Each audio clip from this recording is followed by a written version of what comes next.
In September of '63, of course, we had the bombing of 16th Street Baptist Church. And of course, that was the sister church on 6th Avenue. How did that impact upon your congregation? It was Sunday morning when the bomb went off, and we had just started our services, and somebody came in and told me that 16th Street had been bombed. Well, my first reaction was that we would be next. We had done more to provoke this than 16th Street.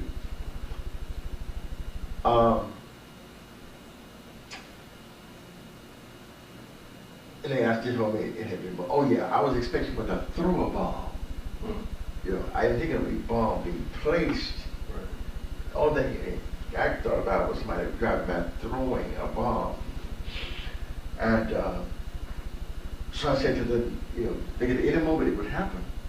That we kind of brought everything to closure, the songs, where the prayer was, and asked people to be dismissed as quickly as possible. So, we had everybody to leave the church. But then I went on to the emergency room from the church. That's where I remember Chris McNair in the emergency room. They had carried his daughter there. There is a monument in the park that was erected supposedly as a result of that, but the statues does not depict the three of you. The picture was found in the archives.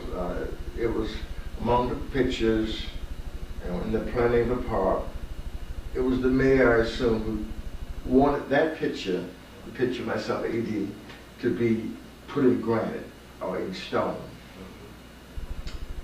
And the picture was sent off to the sculptors in order to do it. And pictures of AD were sent to her, and pictures of Nelson Smith and myself were sent to Washington to the sculptor. I was in Washington at that same time. I went and sat in his studio for the statue, and the statue was complete. He had really done a mob and everything, the whole body. He said, "You do it complete." It started off about that size. And when they finish it, it's in the complete form of the statue. So I sat for it. Okay.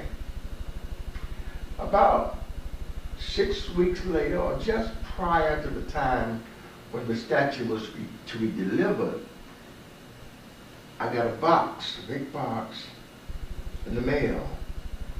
And I opened the box, and my head from the statue was in the box.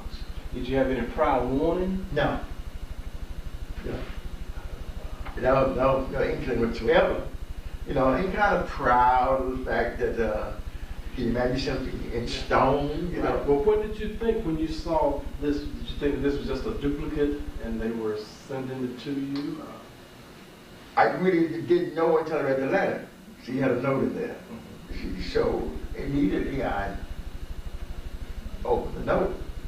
And the note said to me that he regretted very much, but he had been ordered to cut the heads off the statue and put generic heads on.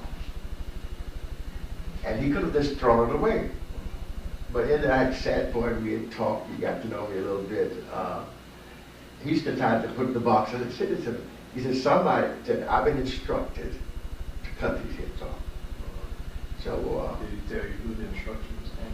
Yeah, I knew. No, he didn't. But I knew that to have that done, it had come from the very top. So I knew it had to be Fred or the mayor who would give that kind of instructions, and I figured the mayor. So sure enough, about 1 week before the statue was to arrive, the mayor called me and asked me if he could come out to see me. Well, I knew exactly what he wanted now to tell me. So I told him no. I said, "Let me come down to your office." It's much busier than I am, so let me be going. So I went down, and he said to me that Abraham Woods and Fred Shuttlesworth had threatened him that if he did not cut the heads off the statues, that they would both resign from the museum and boycott the building. That was his threat. I didn't hear that.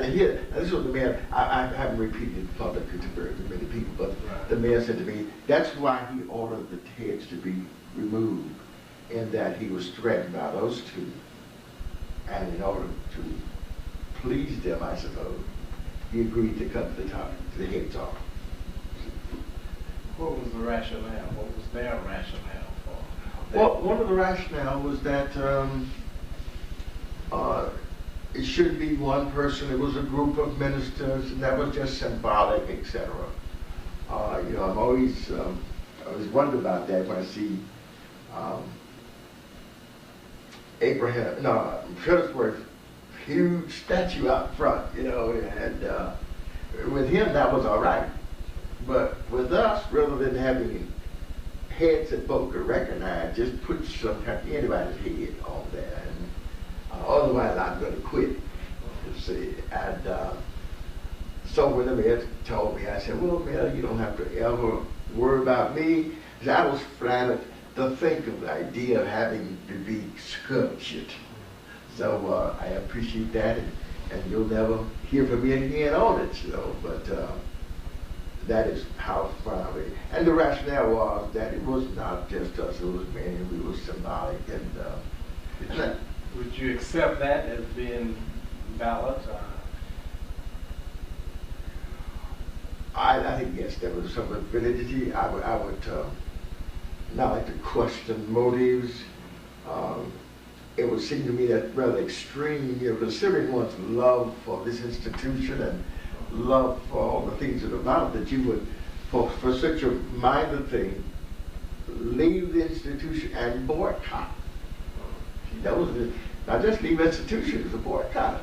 But would you look at that act as being rather apolitical? I'm sorry, not apolitical, but ahistorical and political? I think it was political. I was more puzzled by the fact that the mayor was pushed into this dilemma when he has made it clear he was not afraid of the FBI, he was not afraid of the IRA, and yet somehow he was saying that I'm scared of Abraham. I don't know if anybody else was scared of Abraham. But I would rather accept it on his face value, because I'm still supportive of the mayor, and he's my man and all that kind of stuff. Right. But he said they threatened him, and so, but for threat, he cut both heads off the statue.